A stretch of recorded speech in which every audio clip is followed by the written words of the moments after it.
we went to this place called Rail Yard, and it just was a distinctly queer space. It was just nice to be in a space that was trans inclusive, body positive. It just felt so thoroughly queer that it was great. And I think that's what I'm really coveting and loving in the current moment, is how queer people are channeling space and building spaces and creating opportunities to find that celebration in spite of the fight that's necessary. Everybody got your cups? Yep. I got hot chocolate. Oh, y'all look good. I feel run some whiskey. I'm going to a happy hour after this, so I'll be drinking once we're done.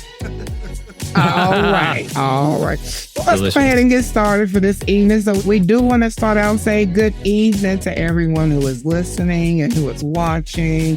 Happy New Year, Merry Christmas from our families here at Power Beyond Pride unto you. And we thank you for coming this evening and listening. So we want you to know that we are our stories, and our stories don't just stop at celebrations, and our strength doesn't fade with this season. I am Mattie, and I'm always the loudest one in the room. And I am so delighted tonight to be accompanied by three of the most sexiest men here that I have ever known. And if you are tuning in, you get to see these beautiful, sexy men with me. So I'm going to let them introduce themselves this evening. All right. So I'll start. I'm Kenyon. I'm a writer, activist, sort of social justice, comm strategist. And this is the place where we don't just perform joy, we actually practice truth. And where power looks like vulnerability, rest, and community. I am Daniel W.K. Lee, poet, author, and former Little Miss Sunshine. Former.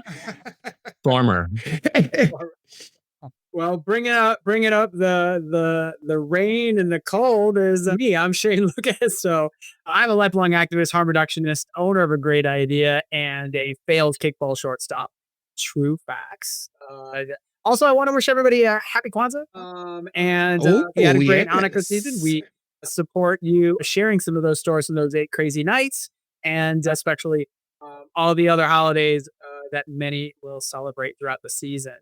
Tonight we're talking holidays, we're talking mental health, LGBTQ plus survival, the state of the world. Where could I possibly be doing with a year like 2025, and how we step into 2026 on our feet, in our communities. We're people who are caring and understand the different ways that we are trying to respond with joy, with resilience in this current moment. So tonight, I want to open it up with a 2-question hitter. I feel like we got a lot of sports metaphors going tonight, so I don't know what that's about. I mean, that's fine. Be a pitcher, be a catcher. It's fine. we're all here for all of it, frankly. We're all here for all of it. Works ball. And yes. So I gotta ask, what is your favorite and sort of most fond holiday moments? Like, what is there one thing that sticks out to you in the holiday season that you won't come back to every year? I would say yes. So I actually have 2, and one is an actual event. But one of my biggest holiday moments, me and my family always talk about this, is on Thanksgiving night. It used to come on 97.1, which is the radio station here. But you knew Christmas was starting because at 9 p.m. on Thanksgiving night, they would play Silent Night by the Temptations. And that would kick off like all the holiday music. So then it was officially Christmas in my family. So that is one of our biggest holiday moments. And then I would say my fondest holiday moment is every year on Christmas Eve, me and my cousins always get together and have dinner and open up a gift. So that's our biggest holiday tradition. I love it. Yeah, I feel like for me, my one was like when I was a kid, we would always put up our Christmas tree and decorations. Like December 10th was my mom's day. It was like, was enough past Thanksgiving.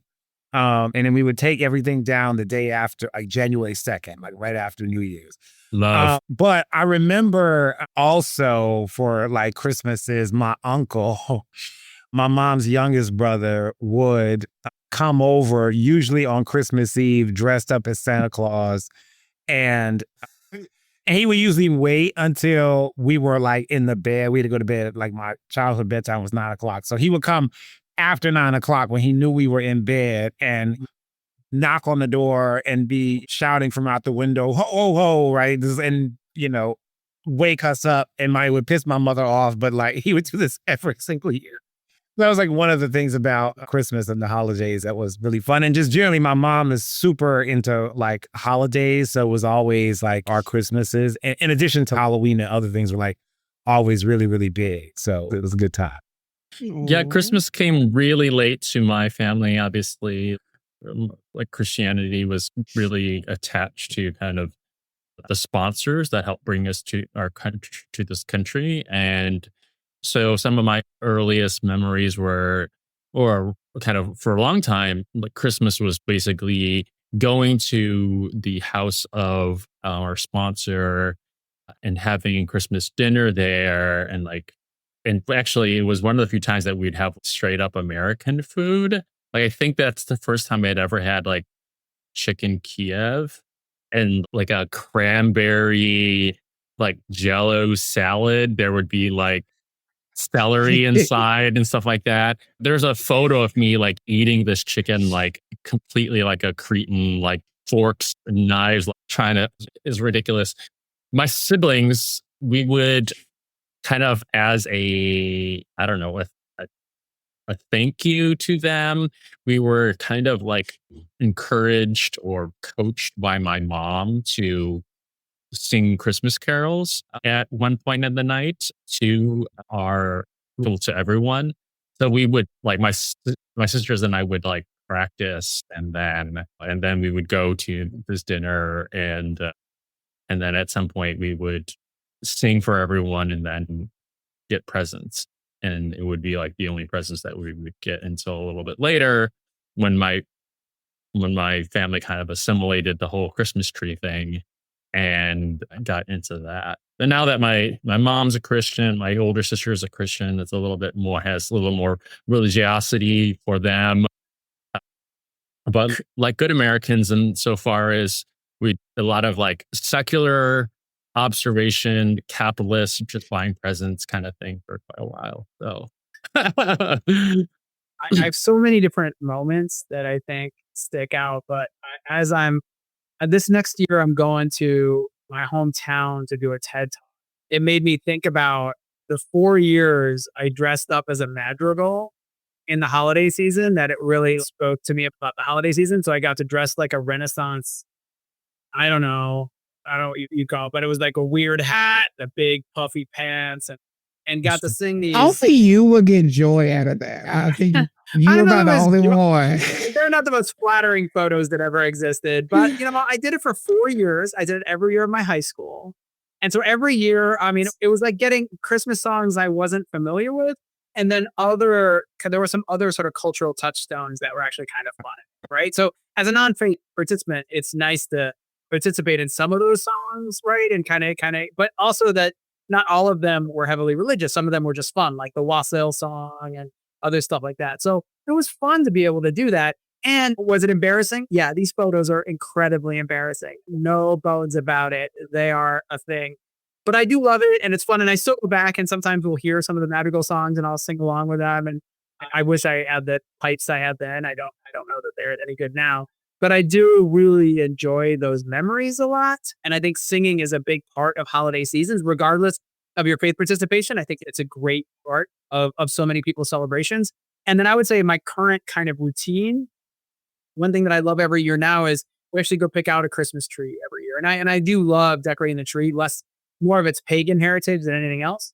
And I started to do natural Christmas trees over the last several years. So I had plastic trees forever. And then now it's a real tree, but yeah, that's past. So I don't know. Those are really fun. I like to think of those as pretty fun. Wait, so you're going to Blormal? I am. I'm going to be doing a TED Talk in Normal, Illinois in April of this next year, 2026. So do we have any highlights as to what your TED Talk is going to be about? Yes, it's all about values. It's all about values, really talking about values and what it means to have conflicting values. Right. So I'm pretty excited about it. I will be happy to share more later. But more so, I'm excited, and you'll love this, Mattie. I grew up next to Normal. and I've got to go do TEDx normal because who's the picture of normal? This guy. I was like, next to normal is a little too, On the nose. Figured it right. 100%. Well, tell me something else. So as we think about these holiday season experiences, how can we use joy and rest and visibility in some ways as political acts or as spaces of resilience for ourselves? Okay, I guess I'll start it off. Oh, go ahead, Daniel. Well, I mean, I've been thinking about that question in terms of like the recent or the most recent March for Palestine here in New Orleans, where effectively you can't really make a lot of. It's not going to influence like decision makers in Washington and all kind of smaller protest marches. But what was useful and has been useful is to kind of be just in community with people who have that same kind of common drive or concern. So that was kind of revitalizing, right? Like to see that, you're kind of obviously in the, cyber world, you're kind of not alone, but being physically in space with people who are also kind of aligned in terms of your concerns, your politics, especially for something that erodes your sense of common humanity, being around other people who kind of see that this thing that's happening is actually invigorating. And especially when the occupation is definitely seeks to kind of destroy any semblance of life, this celebration of life, any kinds of acts of resilience is defiance, is resistance. So, we have to indulge and enact in those kinds of things as well as part of a kind of a resistance practice, I believe. One of the things that's been interesting to me, particularly this holiday season, is I've seen this in previous years, but I think this year, because of everything that's one of the many catastrophes that's been happening is around the ICE raids and deportations, and seeing people really use the Jesus story as a way to sort of point out to Christians the sort of hypocrisy of celebrating the birth of Christ, who was an immigrant and probably born in somewhere around what is Palestine right now. And I'll definitely say, for me this season, when I think of using joy as a political act, I think of the fact that when I look at what's happened in 2025, the whole thing to me in a nutshell is trying to enrage us. I feel like our administration is trying to provoke people to act out or make everybody feel like there's this harsh negative. But in reality, one of the best things we can do is laugh. Like, I think if we continue to have a good time, if we continue to listen to comedy and hear, like Kenyon said, the carols and sing and spend time with your family, the joy is what irritates them because they want us to be upset. They want us to be angry. I mean, I remember a couple months ago when Donald Trump kept talking about how there was all these cities that people were looting and it was violent in. He was talking about how Chicago was so violent. And then it's like, you see pictures and it's like, nobody's mad at nobody. Let it go. We're going to enjoy our lives because at the end of the day, life is hard. So I got to laugh at some shit at some point throughout the day. And then when I think of rest and visibility, like both those two things is I'm plus size. So I'm going to sit my ass down. If whether it's a sit-in or if I just sit at home and let it be known that no, I'm not going to deal with you and put up with you. But those are ways that I use those things to use as a political act because defiance itself is the greatest political act I think we could ever do.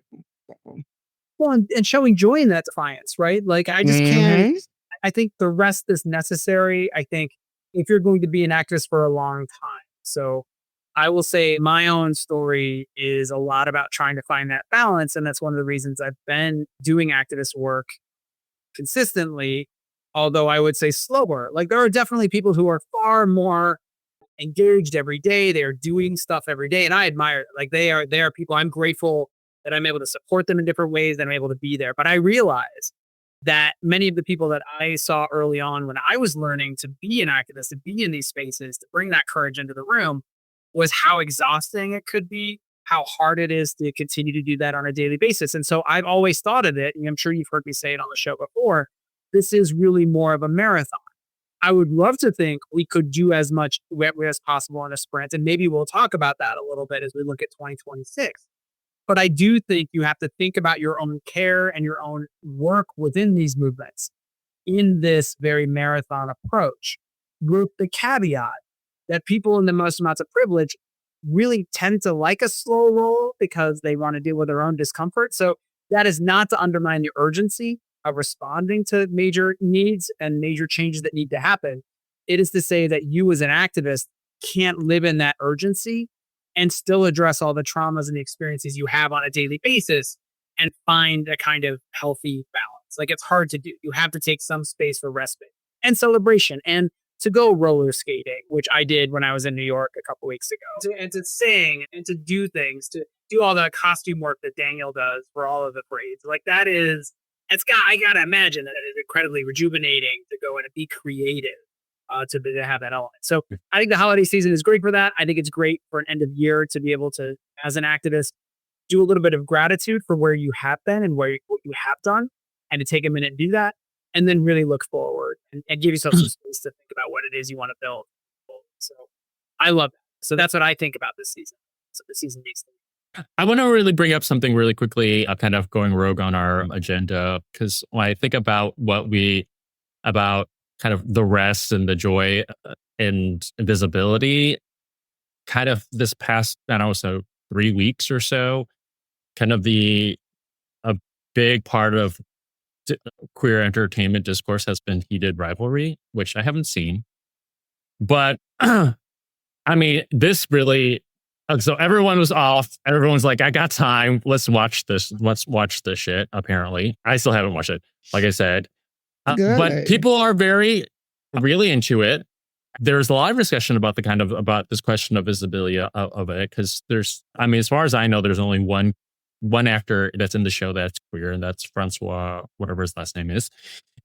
And it's written by a woman, and so there's been a lot of this kind of discussion, and there's a lot of like cis women kind of consumption of this that's taken a lot of air in the discourse, or at least online, right, about it. And so, like, is this the kind? And the original text for the series is written by a woman as well, right? Which I don't necessarily have a problem with, but it certainly has raised a lot of conversation about I guess in a way, I haven't heard anyone phrase it like this, but the kind of like the straight female gaze on gays, and like, what is like gay visibility that's kind of put in a lens by cis women. I mean, that's opening up a whole, first of all, I know I paused right at that. That may be the wrong place to pause there. But what I'm saying is it opens up a whole big conversation, because there's always been a lens of curiosity about queerness and the liberation that it represents, or at least the threat of debauchery and all that kind of, I would say salacious element has always been there. Even when you go back into the 1970s, you go back to some of the cinema in the 1970s, Taxi Driver, cruising, like, Well, Al Pacino. Yeah.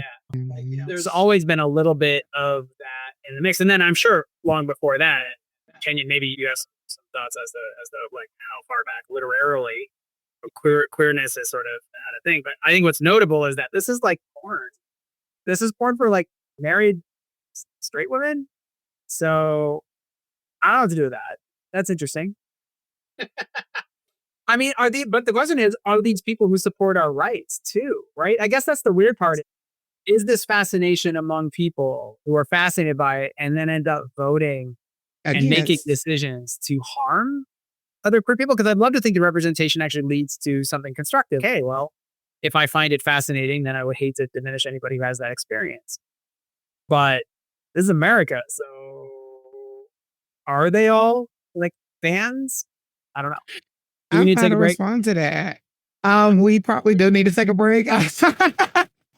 Daniel hit us hard. So while let's do that. Let's take a break and we're going to think about the answer to that question because that's an interesting question. And I want the conversation to go the correct way because I think that's what we're here for is to have great conversations. So look here, stay with us, pull up a chair, take a seat, get you something to drink, run to the bathroom. It's going to be about 30 seconds, not super long, but we're going to take a quick break.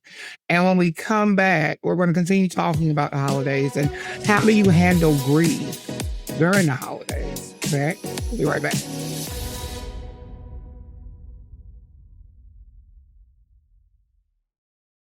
Welcome back, everybody. This is Power Beyond Pride, a queer change making podcast, and I am not Kenyon. It was typically supposed to be him. He is the beautiful, sexy chocolate brother up in the corner. And then we also have the salacious, always literarily amazing Daniel here with us talking. And we have the dancing, skating, phenomenal TED talking person that I've ever known, which is Shane. And we are sitting here discussing a TV show called, what's the name of it again? I'm so bad with Heated names. Rivalry. Heated Rivalry. And that's sad because I've actually watched the entire series thus far and I still don't remember the name. But to jump back into the conversation, Daniel, I don't know. I mean, I get what you're asking, but let me ask this question. Would you have preferred the show to have been written by a gay man versus a cis woman? No, I don't find it to be problematic when women write about male love or whatever, right? Like a lot of like what they call boy love, like anime is written by Japanese women. I just kind of like curious about the kind of overall discourse about it. I follow a guy named Mike. I don't know his last name on TikTok. He's really interesting. He's very left leaning. I mean, like real left. And he just kind of summarized kind of his feelings about at least the conversation that's kind of going around this show. He said cis women fetishize the closet and romanticize the trauma in this show, which I find to be really interesting. I mean, again, I haven't seen this, so I can't really speak to it specifically, but I can see how it is. It is, and his take on it would kind of emerge when he kind of juxtaposed like how cis women respond to the "I wish I knew how to quit you" scene in Brokeback Mountain. Like how they respond to that so differently from how queer people, especially queer men, respond to that. And that did give me insight, like how like there is this like heteronormative lens in which they're kind of reading it that allows, that kind of reifies like the erotics of a closeted life, right? And it doesn't ask them to question the society that still requires these individuals or these characters to be in the closet. But don't you think in some ways that is not unrelated to almost the inverse, which is like queer men are particularly fascinated with the most tragic and debauched of straight women, right? Like the stories that we idolize are the Britney Spears stories or the Judy Garland stories. Tina Turner stories. There's an element of kind of vicarious tragedy somehow, catharsis maybe through it. And so, yeah, there's maybe an argument for straight women to be like, hey, I wish I could be sexually liberated. And that is, again, a bigger conversation around misogyny and women's bodies. But there is this sort of perception that all gay people, and certainly Heated Rivalry does not diminish this sort of rough and tumble, almost crude quality of sexuality, that I feel like watching Heated Rivalry, I'm watching people who have never had gay sex perform gay sex on screen. It really feels like it feels like what straight people think gay people do in sex. I I heard that also from somebody, and another group person talking about watching the show, and I haven't seen it, but one response that I saw to that same kind of thinking was all sex in television and film is bullshit, right? Like it's all, no one's ever gets a leg cramp, or nobody, or like the things even in kind of heterosexual sex, people like preparation isn't happening. There's a range of things that like, so there's, I see your point. And I think that like in general, sex in film is in this sort of not quite the reality of how things sort of like always play out. So I think as I take your point, is probably true about it. Again, I'm going to watch it this weekend, but Well, also, yeah, no, I would flip it and look at, not flip it, but like I would contrast it with, if you haven't seen Twinless as a film that I would suggest seeing. It's interesting to watch Twinless because the actor who's playing one of the gay roles is straight. It feels, there are moments in it that feel more intimate in a way that I think queer film and queer cinema has done a good job. So I hear what you're saying, Kenyon, that yeah, there's a lot of performance there. And there's certainly Brokeback Mountain's a good example of a film that's really interesting, but certainly loses a little bit maybe at some of the execution. But there are queer films that historically have done a good job dealing with intimacy, different body types, just the ways that people are, especially as they're working out kind of their own bodies and their own masculinity, in case of like gay men specifically. And I feel like Heated Rivalry is kind of trying to dance with the idea, but never, again, not in a way that I feel is relatable. So I guess I feel like there are other series that have been more relatable when, as a gay man, into that. And well, it's interesting. Yeah. I will say this is interesting to me because when I watched the show, it took me back reminiscent to Oxygen back in like early 2000 when the Oxygen Network had their little shows called Footballers' Wives and different, and it had the gay scandals on it. That it almost gave me like y'all were saying, it's almost like a daytime soap opera fantasy of what gay life looks like, or what the DL sports life looks like. 'Cause to be honest, we really know nothing about certain sports, but I think it was more performative, most definitely, but it was reminiscent of that soap opera, Canadian, like European style TV show. So I couldn't take it but so serious. Yeah, what I guess what it's kind of bringing me to is that like the visibility of that, and again, I haven't watched it, but the kind of visibility that a show like this is, what to me it kind of exposes is that there can be like LGBTQ visibility with no actual stakes, like, and it's not moving the needle in any way other than eroticizing male sexuality within the context of capital, right? Of like entertainment, like consumption. And that it doesn't go beyond much of that, which is fine. I have no problems with that, generally speaking. I guess in a way I bring it up also to say that it ultimately is not a radical production. Like it is not really about change making. Circling back. I have to see it. I mean, I trust that to be true. I also haven't watched it. So I don't want to, I wish we had this conversation where we've all seen it so we could kind of like really get into it as opposed to just kind of guessing, or have a kind of a more specific analysis. But yeah, my just general sense of it is that this is not a revolutionary film. It's not, doesn't mean that it can't have certain sort of political import, but it's maybe limited at best, right? I would say too, just quickly, that I think this question about, there's several pieces of the question because it's partly about straight cis women writing and producing a piece of work that's about gay men and sexuality, and about probably straight actors playing queer folks on film. Like, I think there's like a number of different dynamics within that. Yeah, and other films that are, there are a lot of debates, particularly in the Black gay community, about Moonlight and some of those questions, and the choice to not actually have them have sex when they were adults, right? At the end of the film, and those kind of things, I think are all kind of legitimate things to think about when we think about that kind of representation. But I also want to just say too quickly that I think that given so much of the kind of, there was throughout the kind of gay marriage fights in the early 2000s, there's a lot of debate within the queer community. Some of it kind of meets tested by, kind of communications and PR specialists about how do we sort of sell marriage equality to the American public.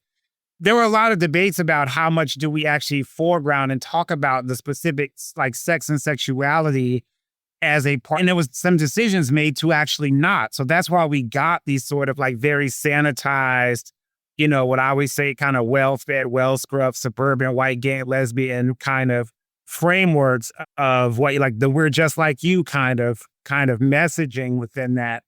And so I think that because we're in this moment of backlash, I do think that there's a space for things that actually squarely present gay sex, right, or queer sex in a kind of a normalized fashion, again, for lack of a better word, that may have some political utility in a moment where there's such strong forces for us to just disappear. See, you sharing that, though, is interesting to me on many different levels, as always. The one thing that really sticks out, though, is there was this push to try to create a more normal, I'm just like everybody else. And there is throughout the episodes I've seen, and I saw, if anybody who's watching this is familiar, just as a quick summary too, we talked about heated rivalry. It is it's specifically around hockey sports. It is around these athletes from varying locations and teams who have a on the DL, on the down low kind of relationship. There was an episode, the third episode, I think, that deviates a little bit to a story that gets picked up in the finale about this, again, kind of secret love affair and kind of the conflict in it. What I guess I'm interested in, though, and what you said, Kenyon, is there's a push to normalize gay people as everybody else. And I kind of get it in the sense of we want to be seen and treated with the same dignity as everyone else. But I do think in that process, we also not only created it more antiseptic, but we also made it so that it felt like it was more done. And I'm a little concerned about stuff like this. And this is where I think Daniel's question to me, I guess when I heard you ask, in this moment where heated rivalry is getting so much attention and so much push and so much media, right? And so much fandom, right? Are these same people really supporting queer people's existence and thriving on their terms? Or are they doing it in such a way as to say, you don't need any more than you've already got? See, you're already on TV. I can appreciate it. I can watch you. I can be a voyeur into this experience. But I don't want you taking what I have. I don't want you thinking about a place where you are somehow treated equally. And so these stories and the catharsis in them is really, again, it's about a liberation that maybe there's a little bit of envy in, to be honest. I think that's probably true for a lot of heterosexuals. But I also think that there's probably also a little bit of gay people who aren't comfortable with their own sexuality, who are just kind of living into this, I just want to be like everybody else. Because a lot of the stories feel very pedestrian romance in a way that, again, makes sense. It would be attractive to suburban white women, not to diminish, there are wonderful suburban white women, but, this idea of a predictable romance, you are the light of my life. I'm going to make the hard choices and choose the person who is the one I love in my dreamboat, which was not apparently probably your football player, suburban housewife that you chose back in the 1990s. Interesting in that way. Does it translate to actual rights? Because I look at other places where when you look at trans rights and trans participation, we see trans representation, and we see these same communities who certainly flocked and saw things that were mainstream, talking about trans identities, and then still vote and still encourage this sort of anti-trans movement. So I am nervous about that. I don't think representation necessarily means people are on board.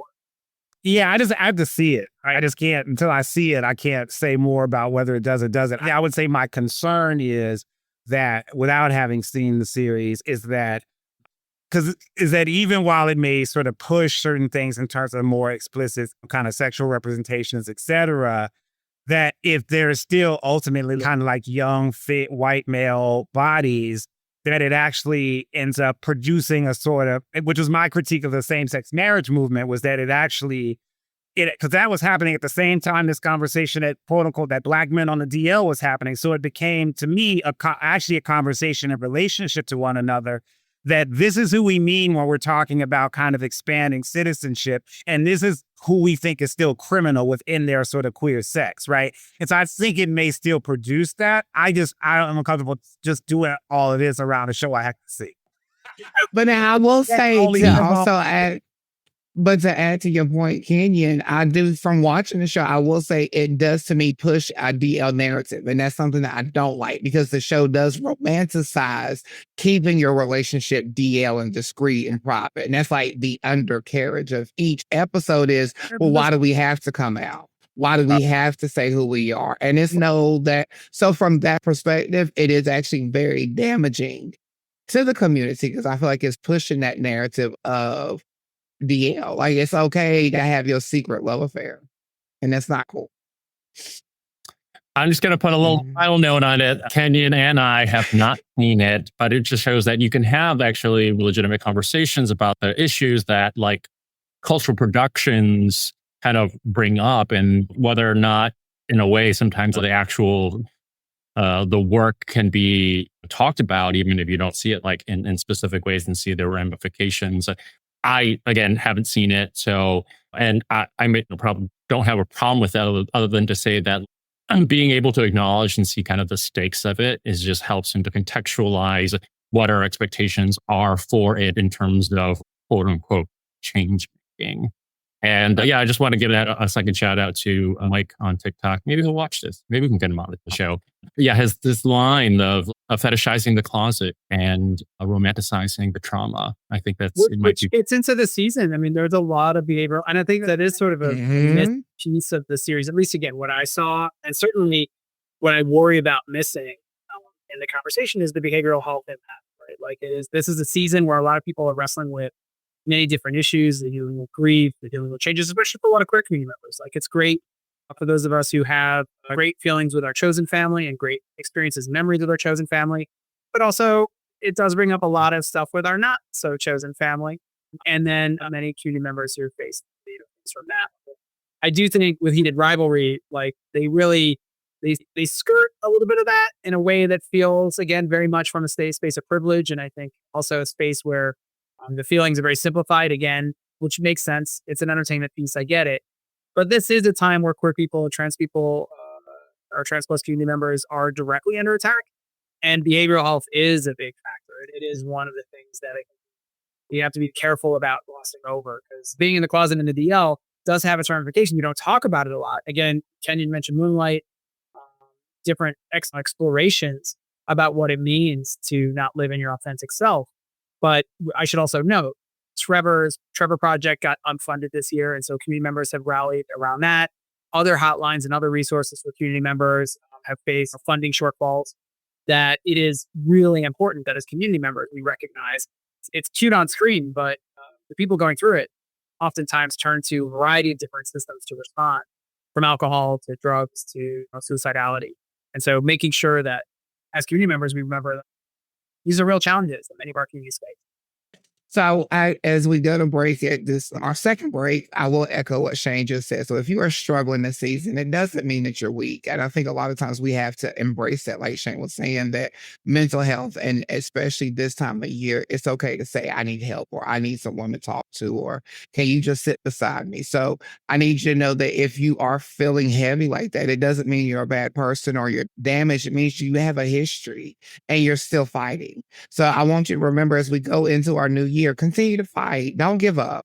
Stand strong, because just you being here is already an act of resistance and defiance. So with that being said, stay where you are. Don't move. Don't leave, because we will be right back from this quick break. All right? Thank you.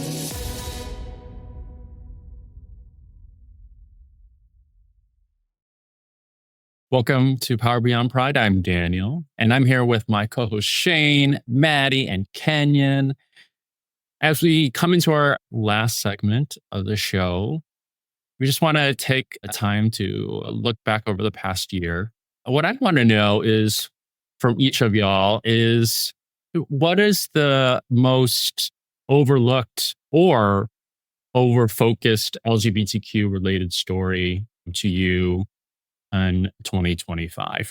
Or another tack would be, what was the most contentious or contestable issue that you personally faced in 2025? I'll start off with that one again. I would definitely say, to me, the topic that was the most contentious or overly talked about, I would say for me, and this is my personal opinion, is trends in sports and in the college system. Because I still go back to, yet again, if a person has transitioned to the point that they are on a different team, their body is now not or ever a masculine or female. So I think to me that was the most played out conversation, because I think there's so much more we need to discuss deeper in the community. I think the government and people use that as a show pony to try to make it seem like, well, we're discussing something. And in reality, you've been discussing that topic for the past 2.5, almost 3 years, to be honest. So I'm kind of over it. And I would say, you said personally, what was the one thing this year?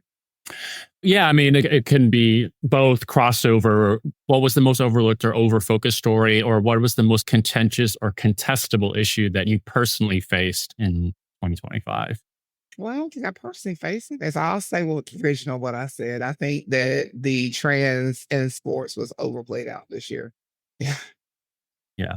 Yeah, I think an underplayed story. I don't think that there was enough discussion of what the Trump administration's attack on public health programs means for people living with HIV and for PrEP, and for that matter, right? Yes. I That's true. I saw sort of more of it in some mainstreamy publications, and even there, not a whole ton. But I know friends who were kind of community liaisons on clinical research trials for PrEP medications or for HIV treatment programs that were furloughed or laid off because of the Doge cuts. And so I think that there's a whole infrastructure around either prevention or treatment that we just, like, within the context of the community, I don't feel like there was a lot of conversation, much less outrage about, other than the specific people who work on those issues. But it didn't seem to be to kind of rise to the alarm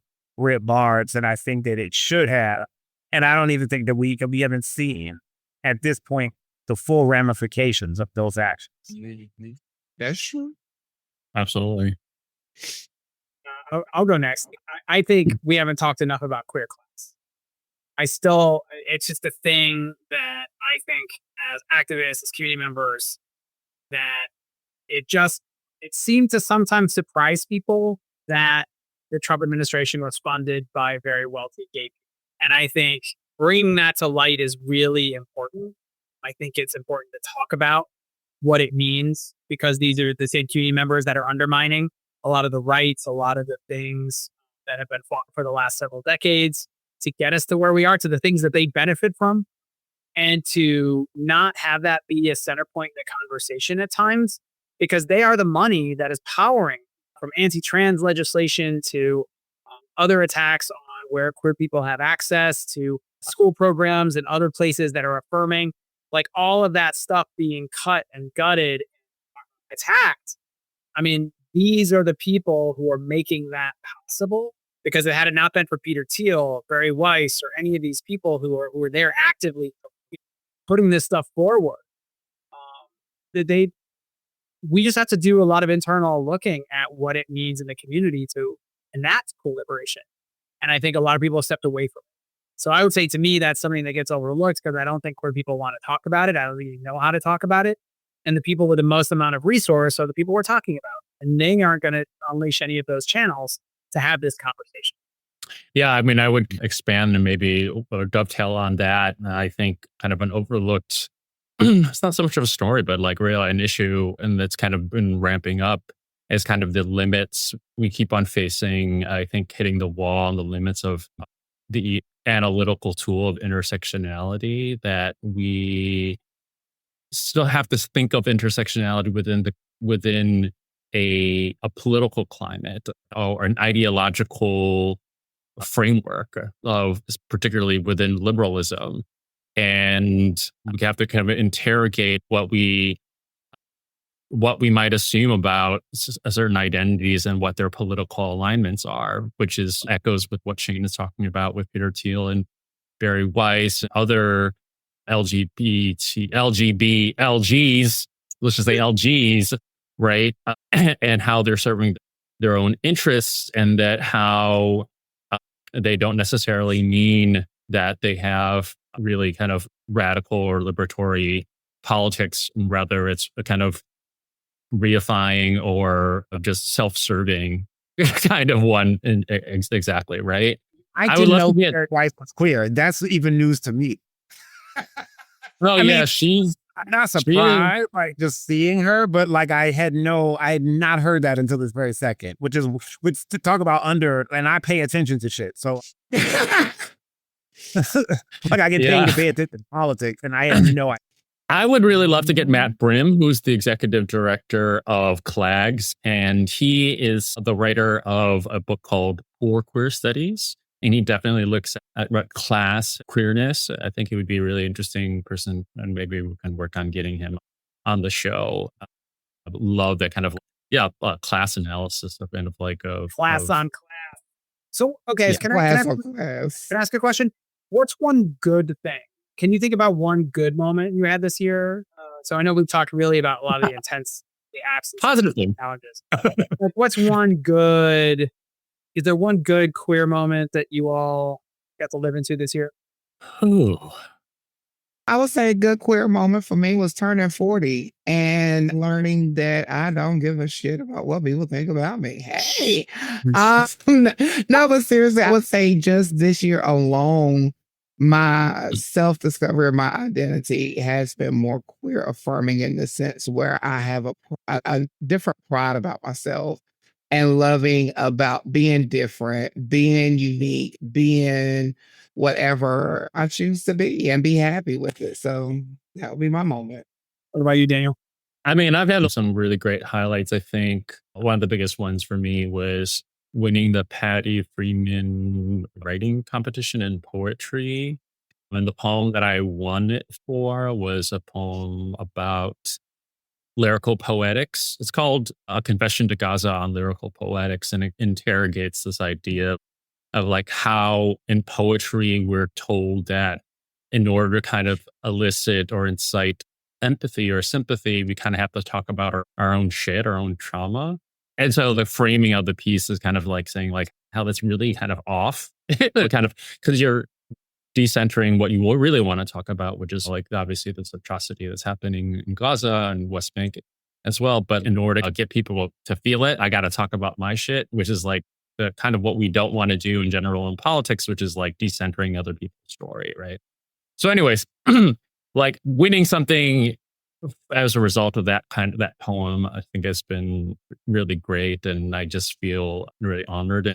And the literary community here in New Orleans is just something really kind of spectacular. And being able to continue to be a community and uplift, especially queer Palestinian writers and just Palestinian writers here in New Orleans has been really fucking great.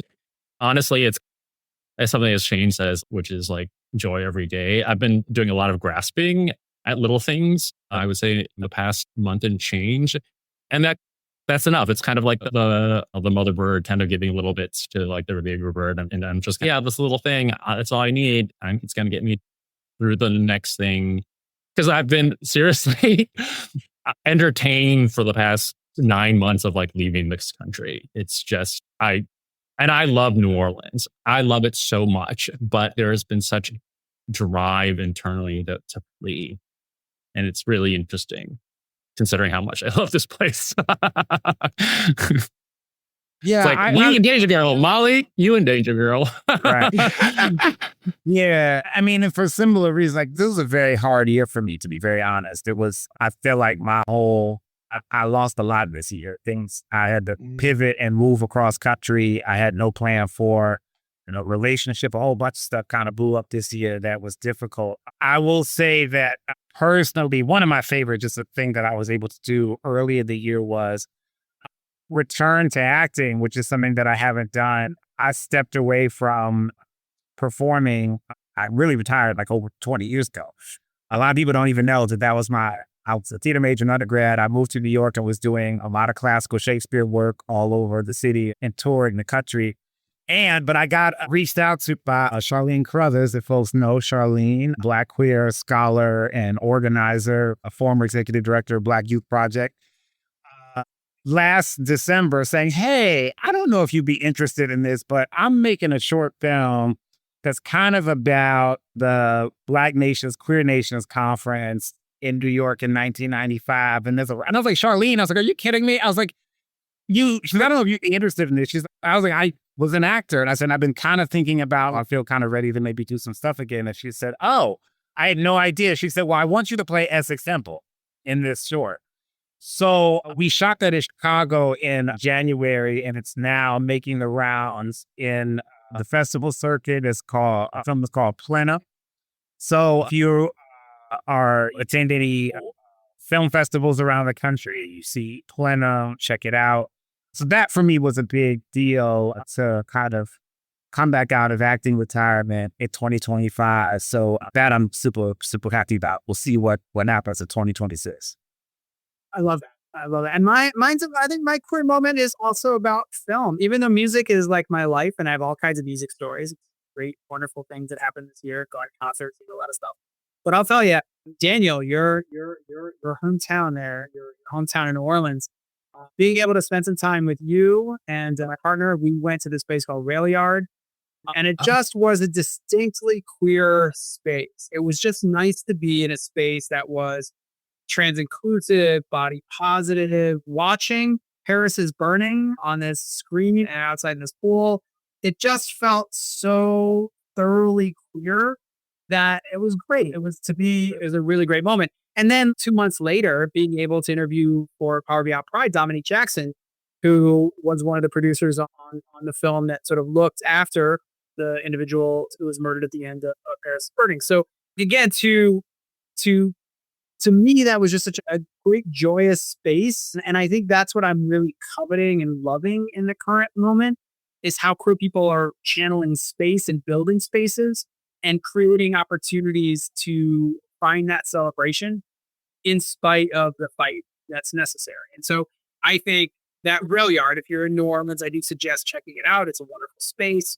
There are a bunch of other places throughout the country I'd also be happy to suggest here in North Carolina, also in New York and other places around the country. But that really stuck out for me because I think it was just a great way to experience something that felt very organic, felt really distinctly queer, felt joyful. I know that the themes in Paris is Burning are both joyful and not. But maybe it's that honesty and authenticity and that range of experiences and emotions and being able to share that with community members that actually makes it as profound as it felt. So I really suggest other people also get a chance to create and go to where they can spaces that are distinctly. So I'd say that's one of my favorite moments of the year, and I got to spend time with gang. So always enjoy. And make your own spaces too. I mean, there's been a little bit of what they've been, I guess, calling a comeback for, which is interesting because I don't think they've ever really left, but dinner parties. I heard a podcast. One of my favorite podcasts is called Proof, which is by America's Test Kitchen. And they were saying dinner parties are making a comeback. And I'm like, have they really left? But I mean, dinner parties are really fucking great. Back in Seattle, I continued a tradition that was started by other roommates back in New York, where we had a kind of a dinner party every first Friday of the month. And we kind of would have, each person got to like invite someone, like a special guest every month. And it often was like, oh, who are you dating? Whatever. You kind of bring into to be roasted in the fire or whatever. But it was like having a set occasion to kind of be with your friends and share a meal and cook a meal and stuff like that is also a great way to kind of once every couple months we do a vinyl record night, a vinyl pop night. Absolutely. And it's like a dinner party. Everybody brings something. It's all us queer folks. We'll maybe hang out in the pool, but generally speaking, we just kind of play records. And we'll bring a record. It's a white elephant kind of thing. So you bring it. You don't know who you're going to give it to, but you really will know about why it's important to you. And you give it to somebody else. So you can create your own spaces for sure. Yeah. That is a space of joy. And so thank you all for sharing the ways that you find those things.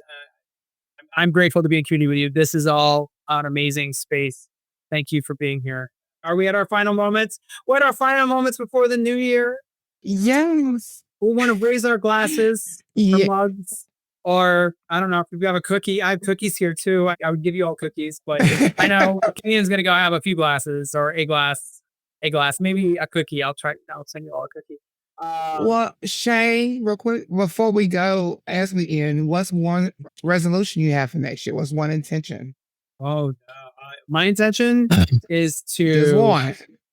to be doing this again at the end of 2026 with all the fight and vigor and joy and community. All right. Kenyon? I think to write more. I haven't really felt much like writing this year for lots of reasons, and kind of feeling, and not necessarily to publish this yet, but that's a resolution. Daniel? Yeah, I have a little intention on, not really a resolution, I just have an intention or maybe a goal to get published in one of the posh literary journals. So yeah, we'll see. It'll happen. What about you, Mattie? I say my intention this year will be more visible and to be softer. We cannot put you on enough stages. You and Kenyon, we need to get you and Kenyon. We got to do, since Kenyon's doing Shakespeare, I feel like we got to bring, I don't know. I'm a big fan of the comedy, so I'm always going to be like 12th Nights and whatever, but I don't know. Maybe y'all want to do like a Romeo and Juliet or I don't know. What do y'all feel like? What, a Romeo and Juliet episode? A Romeo and Juliet episode where you're going to read Romeo and Juliet the whole time? No. No. That's too much. That's too much. No, we'll find, since we can get back. There's so many great authors. We'll have to get you both on stage this next year. I think that would be a good goal. Can we get you both on stage this next year? Yeah, I mean, I think that's highly possible for me this year. Yeah. See, I'm putting the intention out there. We're going to get a live panel at an event sometime this year. Why Does that sound good? Hey, let's do it. Most definitely. Let's do it. With Chris Fish. All right. Well, again, we want to raise our glasses and toast to those we have lost, those who are still finding their way, and to those who need to be reminded that they need to keep going, even though it's hard. It does. It changes, and you will change in the process. It will change the world. It's part of change making. And lastly, I'd like for all my fellow hosts to say with me at the same time to toast or raise your fist. Raise your fist as part of Ludo to a power beyond pride. There we go. And so, yay! Yes. So tonight, from our homes to wherever you're listening, may 2026 meet you with safety, with love, and a beautiful community. And as always, if you ever have a question or a topic that you would like for us to answer or discuss, send it to mailbag@powerbeyondpride.com or visit our site at powerbeyondpride.com to submit your question. And for people who are like me that love to be seen, you can always do a video submission as well on any of our social media channels, Power Beyond Pride at Facebook, Instagram. We also have a TikTok, correct? And is that all of our socials? All right. So you can always submit a video and we will always have those on the shows with you. Well, that is all the time we have for a holiday reply all. It is our first episode of Power Beyond Pride will be on this next Tuesday. So that's exciting. And keep on the lookout. We have some amazing guests coming up. Matilda Burks and Sycamore, the author is Air Phenomenon, and just an incredible interview. Ryan Casada, the phenomenal guitarist and musician, will be joining us. We got many great people who are joining us this next year. So I look forward for you all tuning in for that. I am your co-host, Shane Lukas, and you can follow me at shanelukas.com. And probably I'll have some other socials next year. But for now, shanelukas.com is fine. You can also find me at greatidea.com. And I am so thankful to be here with all of my wonderful. And I'm your co-host, Daniel W.K. Lee, and you can follow me at Strong Plum at Instagram and Upscrolled and Daniel W.K. Lee on Blue Sky. Remember to subscribe and get your friends to subscribe to Power Beyond Pride on Spotify, Apple Podcasts, or wherever you get your podcasts. And check out our site at powerbeyondpride.com. And I am Mattie, always the loudest one in the room. So I will always be here to have a good time. And I thoroughly enjoyed myself tonight with my co-host. You can find me on Mattie Simone 737 on Instagram or Mattie Bynum on Facebook. And Power Beyond Pride is a project from a great idea, a queer owned design and content agency. Learn more about them at agreatidea.com. And I am also your co-host, Kenyon Farrow. You can find me on all the socials, just at my name, at Kenyon Farrow. This episode was produced by Shane Lukas. Mattie Bynum was the project developer. Our editor is Jared Redding, with support from Ian Wilson. Oh, that's me. We're all part of the podcast co-host team. Yeah, we are. And also, you can also catch Kenyon in the film. So look up the short film and catch that. And then you can catch Daniel in all the literary journals too. So make sure you follow those. And you can catch Mattie actually in Atlanta next year on stage. So I do also recommend that. Yes. So keep an eye out for all the different ways that you'll be able to get to meet all of our amazing co-hosts. We have co-hosts from all across the country, and we are so grateful to be doing this every week. Remember to send in your questions, as Mattie said, at powerbeyondpride.com. Check out our new episodes each week, and we look forward to queer change making with you next time. Thank you from all of us at Power Beyond Pride.